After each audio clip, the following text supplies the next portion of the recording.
तो जोरदार करते हुए जाना चाहिए। अगर हम चाहते हैं कि हमारे गुरुओं का स्मरण हमेशा होता रहे तो अपने हाथों को थोड़ा सा बल करके देना पड़ेगा।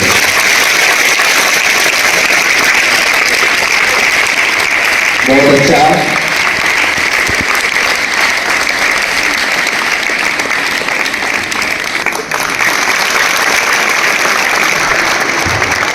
हमारे मध्य हमारे छोटे भाई लकी बंधन आगमन करता है। उनका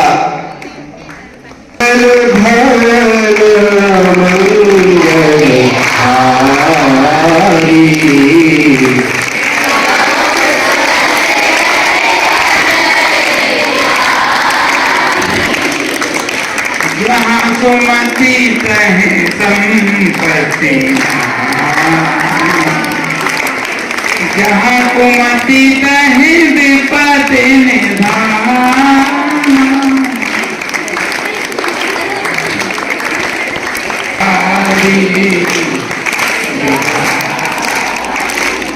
राम राम हरि हरि सो सीता करे कोटि कटि कोटि।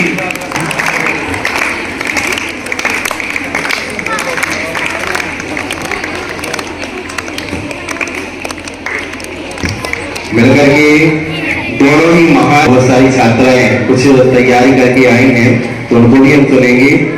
और हमारे लेकिन धर्म की मर्यादा भी है तो वैसे उनके मर्म स्पर्शी हम भाषणों को भी यहाँ पर अवगत करेंगे जानेंगे।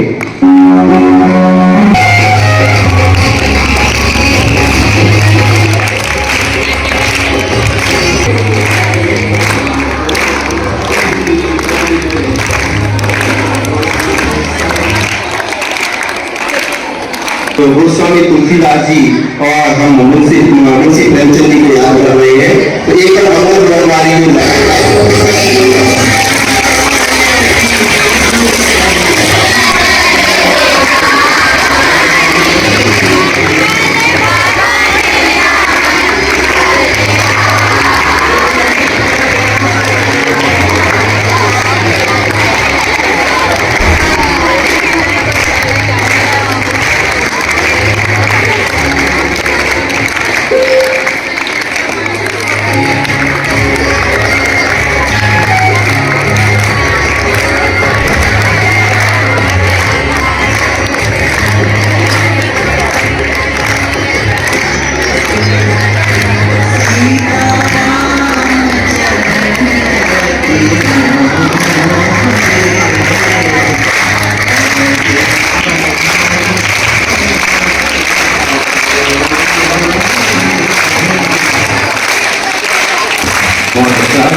तुलसीदास जी के बारे में बताना चाहती हूँ। तुलसीदास जी का जन्म बांदा जिले के राजापुर नामक गांव में सन 1532 ईस्वी में हुआ था। कुछ विद्वान इनका जन्म स्थान एटा जिले में शोरू नामक स्थान को मानते हैं। ये सरयू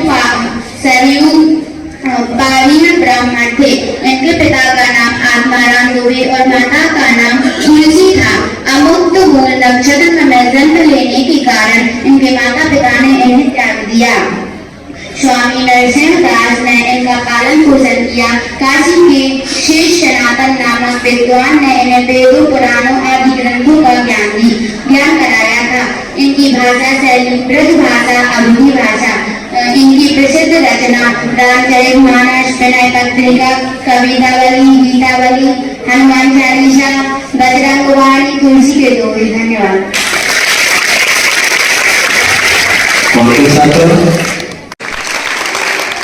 जब उनका विवाह हुआ, विवाह उपरांत जब पहली बार स्त्री अपने घर जाती है, अपने मायके जाती है, तो उनको अति प्रेम बस बहुत अत्यधिक प्रेम था उनसे, तो वह उनके मिलने के लिए जाना चाहते थे। लेकिन जब भी मौसम चल रहा है जुलाई, तो वही मौसम चल रहा था, बहुत जोरदार बारिश हो रही थी, बहुत जोरदार बारिश। अब बारिश इतनी जोरदार थी कि नदियां उफान पर थी, लेकिन मन में तो एक बात थी कि हमें जाना है, चाहे कैसे भी जाए। तो वह नदी में कूद जाते हैं। उस नदी में उन्हें कुछ भी ध्यान नहीं है कि उन्हें कैसे जाना है, क्योंकि उनके मन में तो एक ही चीज चल रही है कि हमें अपनी पत्नी से मिलने के लिए जाना है। न नाव थी न कुछ था। वहां नदी में तैरते मुर्दा, मृत शरीर जा रहा था। उन्हें यह भी आभास हुआ कि मृत शरीर है। वह उस पर चढ़ करके उस नदी को पार करते हैं। बहुत शौक में मैं आपको बता रहा हूं बात। और जब वह अपनी पत्नी के घर पहुंच जाती है, तो देखते हैं कि उनके छज्जे पर जो खिड़कियां होती है, उस खिड़की पर एक रस्सी लटक रही है, बहुत मोटी सी एक रस्सी लटक रही है। उस रस्सी को पकड़ करके वो ऊपर चढ़ जाते हैं, लेकिन वह रस्सी नहीं थी, वह सांप था। और वहां पर पहुंच करके पत्नी के पास पहुंचते हैं, तो उनकी पत्नी कहती है कि आप ऐसे मौसम में इतने दूर से कैसे आ गए? तो उन्होंने बताया कि वो कैसे आए, नदी पार करके आए। बाद में पता चल जाता है कि वो मुर्दा था, कहते हैं कि मुर्दा के ऊपर बैठ करके आए। और बाद में पता चल जाता है कि वो सांप था, तो वो बताते हैं कि वो सांप को पकड़ करके रस्सी समझ करके सांप को पकड़ करके ऊपर आया हो। तो उनकी पत्नी के जो कथन थे कि जितना प्रेम तुम मुझसे कर रहे हो, अगर उतना प्रेम तुमने राम से किया होगा, तो आज तुम बहुत प्रसिद्ध हो गए होते। वो बात उनके दिमाग में बैठ जाती है। और वही बात है जो उन्होंने इतना बड़ा महाकाव्य रामचरितमानस लिख करके तैयार कर दिया है, जो भारत में तो प्रसिद्ध है ही, अभी तो पूरे विश्व में उसको एक विशेष महाकाव्य के रूप में संज्ञा दी जाती है। इसी तरह मुंशी प्रेमचंद और तुलसीदास दोनों का जन्मदिन एक साथ। आप सभी ने पुस्तकों में पढ़ा भी है, तुलसीदास जी की जो रचनाएं हैं, रामचरितमानस, विनय पत्रिका, कवितावली, गीतावली, दोहावली, ये सब इन्होंने लिखी है। जिनका रामचरितमानस सबसे लोकप्रिय महाकाव्य है।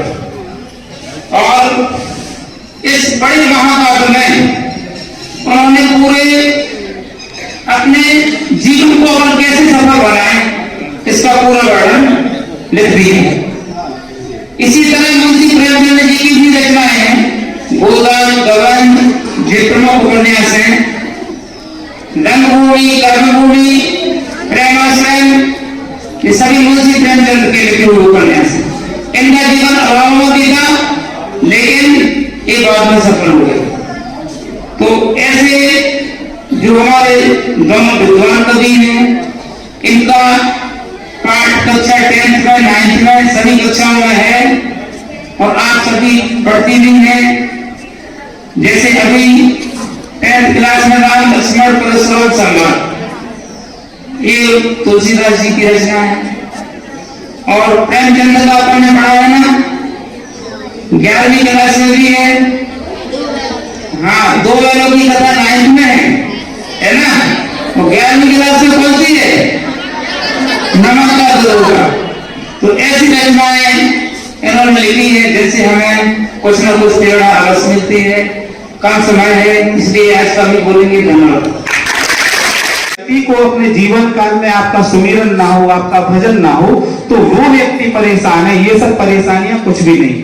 और हम सभी क्या करते हैं, थोड़ी सी विपत्ति आती है और परेशान होने लग जाते हैं, या फिर कुछ काम कर लिया, उसमें अपना गुणगान गाते रहते हैं कि देखो मैंने ऐसा किया, देखो मैंने ऐसा किया। हनुमान जी इतने बड़े बड़े काम करने के बाद भी कभी नहीं कहते हैं कि मैंने ये किया क्योंकि आप पीछे थे, आपने सहारा दिया, इसलिए मैंने ये किया।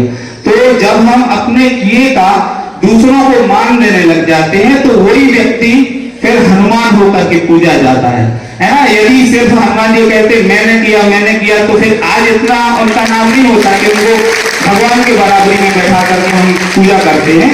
तो हमें ये सीखना चाहिए कि अपने जीवन में जो भी परेशानियां हैं तो हम उनका सामना शांति से करें, अपने अंदर उसको खोजें, उसका हल खोजें, उसका सामना करें और भगवान की भक्ति करें, भगवान से प्रेम करें।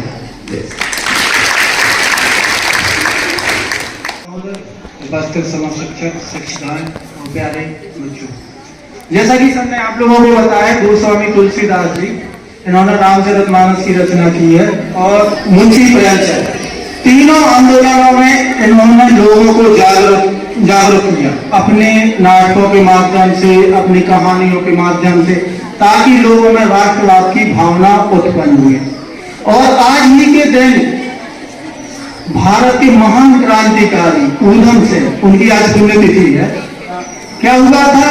13 अप्रैल 1919 को जलियांवाला बाग हत्याकांड हुआ था, पढ़ा है आप लोगों ने, ठीक है। तो ये छोटे से बच्चे थे जब जनरल डायर ने भारतीय लोगों को बाग में घुसकर मारा। ये एक पेड़ के खोखले तने में से देख रहे थे, उन्हें पूरा मंजर देखा और छोटे से थे, इनके माता पिता खत्म हो गए थे, तो ये अनाथ आश्रम में पढ़े थे, वहीं पर पले पुल से बड़े हुए। और इन्होंने 31 जुलाई के शुभ अवसर पर हम अपने विद्यालय में महान संत गोस्वामी तुलसीदास जी और महान उपन्यासकार एवं कहानीकार मुंशी प्रेमचंद जी की जयंती मनाने जा रही है। विद्वानों ने आपके बारे में अवगत करा दिया है।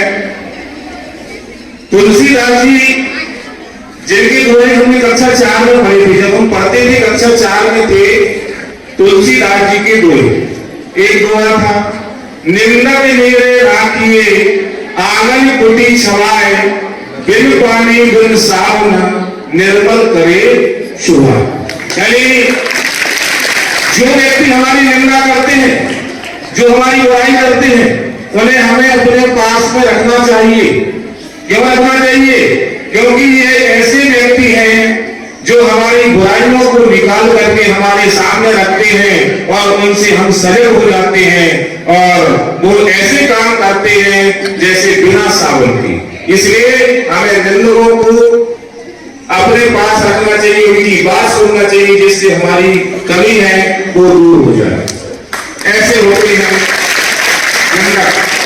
तुलसीदास जी ने कहा है सज्जन पुरुषों के लिए, तुलसी संत सुअंग तरु फूल फलन पर हे, इतने ए पाहन हनत उड़ते ही फल थे। जो सज्जन व्यक्ति होते हैं वो कैसे होते हैं? आपने देखा आम का पेड़ है, उसमें मीठे मीठे फल लगे रहते, और हम आम की फलों को तोड़ने के लिए क्या करते हैं? पत्थर मारते हैं। हम उसको पत्थर मारते हैं और वो हमें उसके बदले में क्या देता है? मीठे मीठे फल देता है। ऐसे सज्जन व्यक्ति होते हैं, सज्जनों की हमें संगति करना चाहिए। ऐसे तुलसीदास जी ने नीति के दोहे बनाए हैं, जिनका रामचरितमानस पूरे विश्व में प्रसिद्ध है और उनकी रचनाएं हमारे देश और विदेश सब जगह प्रचलित हैं, जिनका हमें अनुसरण करना चाहिए। तुलसीदास जी राम भक्ति शाखा के सबसे श्रेष्ठ कवि के रूप में जाने जाते हैं। दूसरे मुंशी प्रेमचंद जी, जो कि श्रेष्ठ उपन्यासकार और कहानीकार के रूप में हिंदी साहित्य में जाने जाते हैं, जिन्होंने पंच परमेश्वर जैसी महान कहानियां, नमक का धरोहर, जिसमें नमक का धरोहर वो बन जाते हैं। सबसे कमाई का विभाग था उनका, लेकिन पैसों के सामने वो कभी झुकते नहीं है, रिश्वत को कभी भी लेते नहीं है। उन्होंने अपनी नौकरी छोड़ दी लेकिन रिश्वत नहीं ली और बाद में उनको ऐसे उच्च पद पर आसीन कर दिया गया। ऐसे महान उपन्यासकार, कहानीकार माननीय मुंशी प्रेमचंद जी ने तत्कालीन समय में जिस समय में उन्होंने ये कहानियां या उपन्यास लिखी थी, वैसी स्थिति थी, आज वही स्थिति हमारे सामने है। ऐसे महान साहित्यकार को हम याद करते हैं। आप सभी का बहुत बहुत धन्यवाद। भाती है जब भी कोई संकट आता, जब भी कोई संकट आता, प्रभु की याद दिलाती है, प्रभु की याद दिलाती है। पारस प्रभु की मंगल मूरत मेरे मन को भाती है।